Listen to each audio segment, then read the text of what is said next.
Louise Bean with the Blaze Project. Another week of burning questions.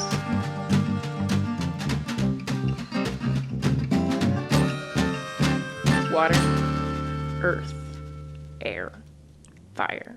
These are familiar categories to people living all over the world. A way to break down the resources and ecosystem services that make life possible for all the species that make up our biological communities. Not only do they impact us, but they impact each other as well. While the U.S. has made incredible strides in air quality since the establishment of the EPA and the passing of the Clean Air Act, it's important for us to get a bird's eye view of wildfire and understand the possible impacts of blazes on the air that we breathe. Fire impacts the atmosphere. Wildfires emit carbon dioxide, carbon monoxide, and other fine particles of harmful substances that can pass into our lungs and enter the bloodstream. These pollutants are not especially harmful to us in reasonable quantities, but the large-scale fires can launch large concentrations of them into the atmosphere, even entering the jet stream and being transported long distances. Eventually, these fine particles will dissipate and return to safe levels. But with more fire and larger scale burning, the concentration of these harmful particles in the air may persist for much longer. Catastrophic burns also contribute to the climate change that helps cause them with these carbon emissions, feeding into a vicious cycle. Atmosphere affects fire too. Weather conditions are one of the tools that firefighters can use to predict the probability of a fire and the behavior of burns.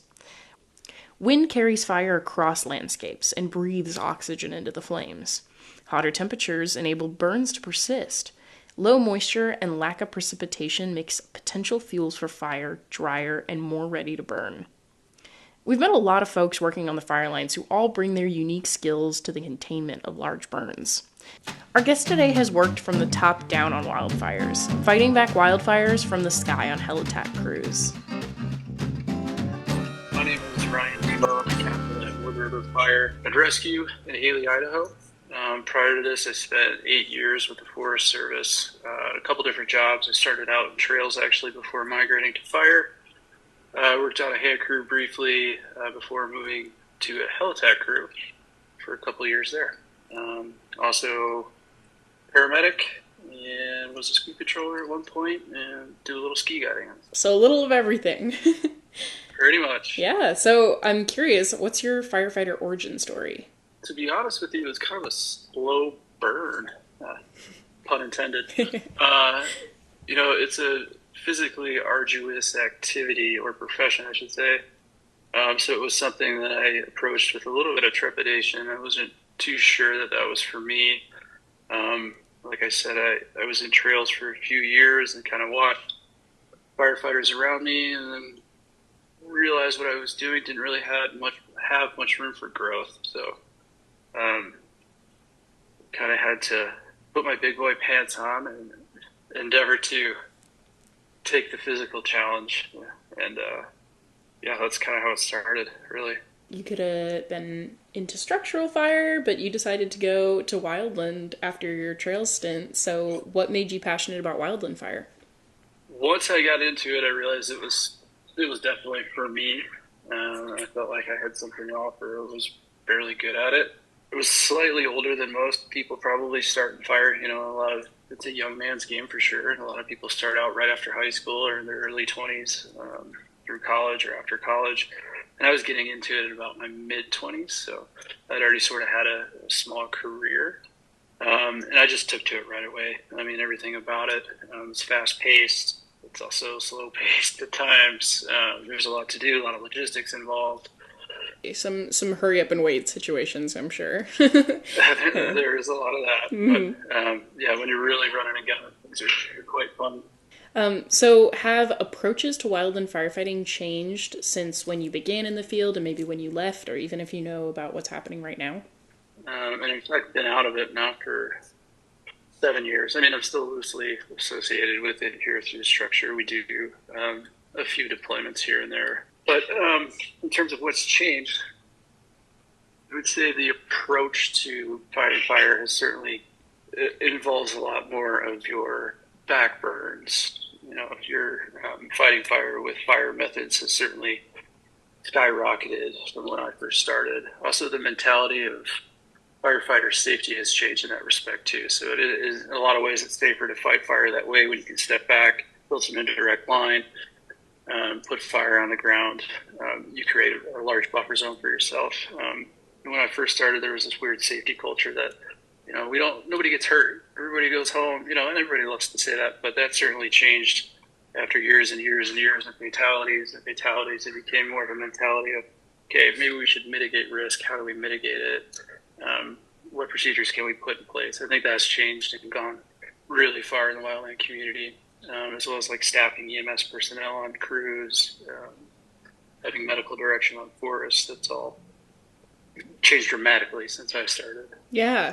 But in terms of strategies and tactics, it's all relatively the same for the most part. Technology is starting to get into it quite a bit with what we can do with drones, automated type machinery. There's drone helicopters now.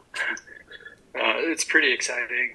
Science has obviously improved leaps and bounds too in understanding fire behavior and ecology and fuel. So, yeah, it continues to progress like anything naturally. Yeah.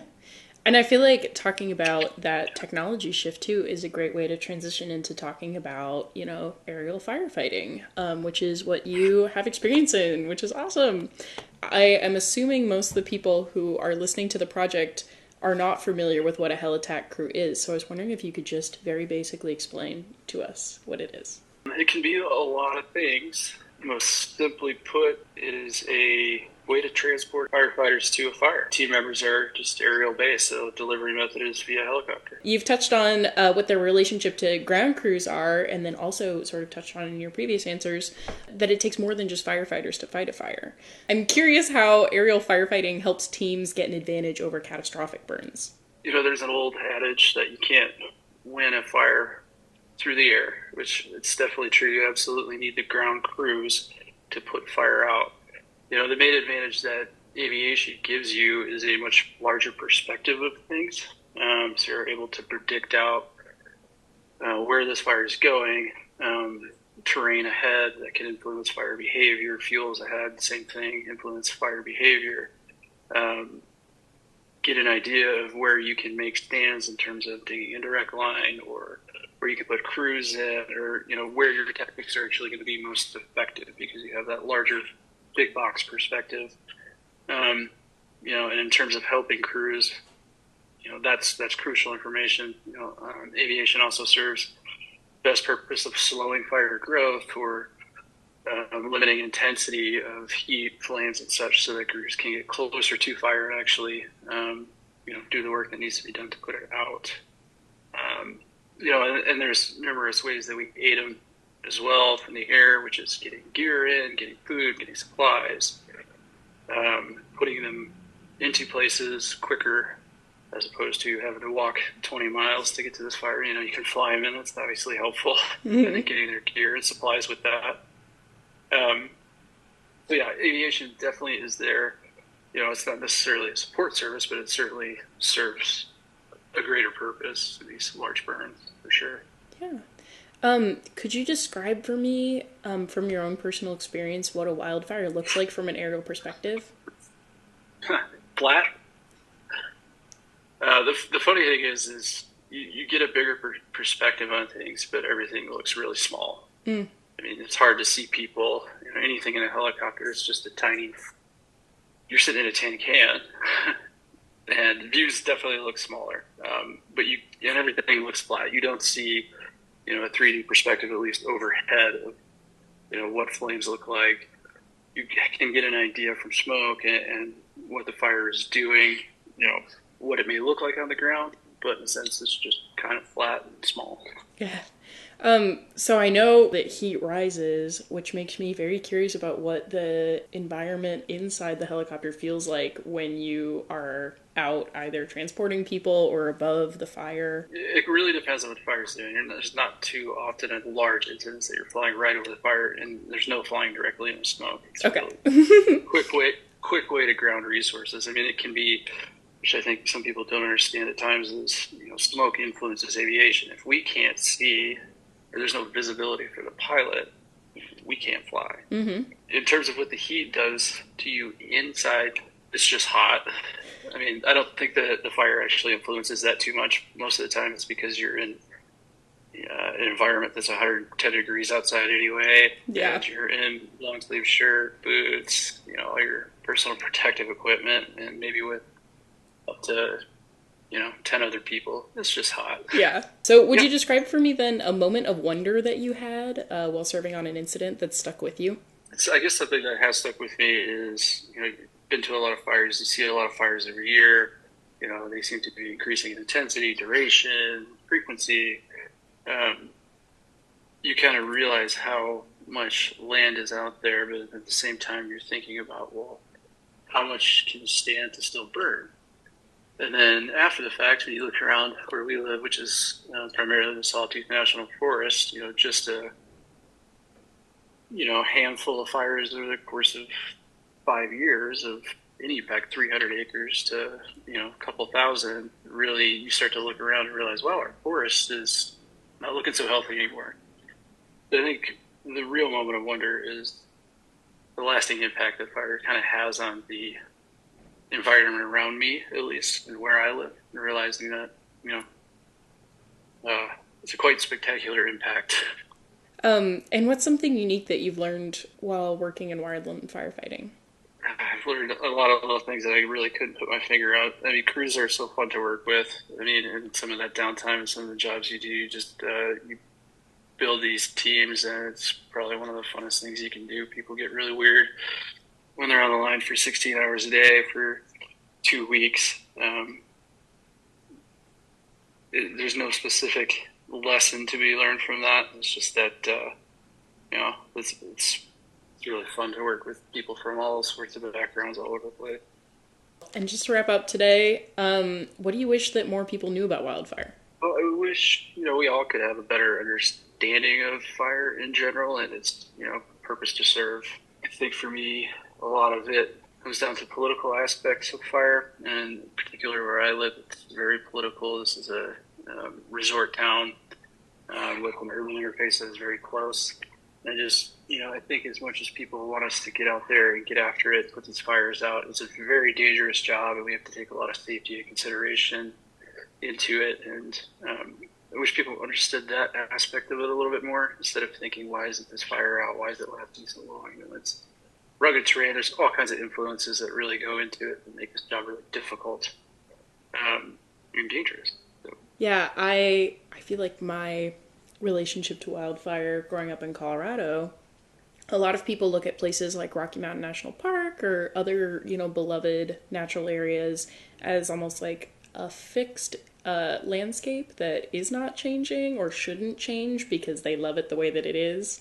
And so then when you have fires, of course, burn through, it of course becomes like a social, cultural, political issue when people, are rightfully very fearful of like what's going to happen to this place that I love. And then that, of course, translates into misunderstanding maybe a firefighter's job or even fire's role in the ecosystem too.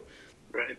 And that is a good perspective to have because, one thing in the urban interface is, the higher value target is certainly your home and your family, your loved ones, and that's, what our priority is as well. So we might have to let some things that aren't higher priority, like some trees or sagebrush, go to protect those values. Yeah. And hope that ecosystem grows back healthier over the longer course of the environmental succession. Yeah, I'm not a science major, but I think that's the point. I hope you enjoyed our conversation about this awesome action-packed side of wildland firefighting. If you want to learn more about fire's interactions with other elements and the behavior of blazes, check out the show notes. I'm also super excited to share with you the Blaze 8-bit game that I developed with the help of my talented friend Ashley Terosian, who used her superior coding and design skills to make it come to life. If you want to play the game, follow the link in the description to the digital exhibit. Thanks for listening, and I'll see you next week.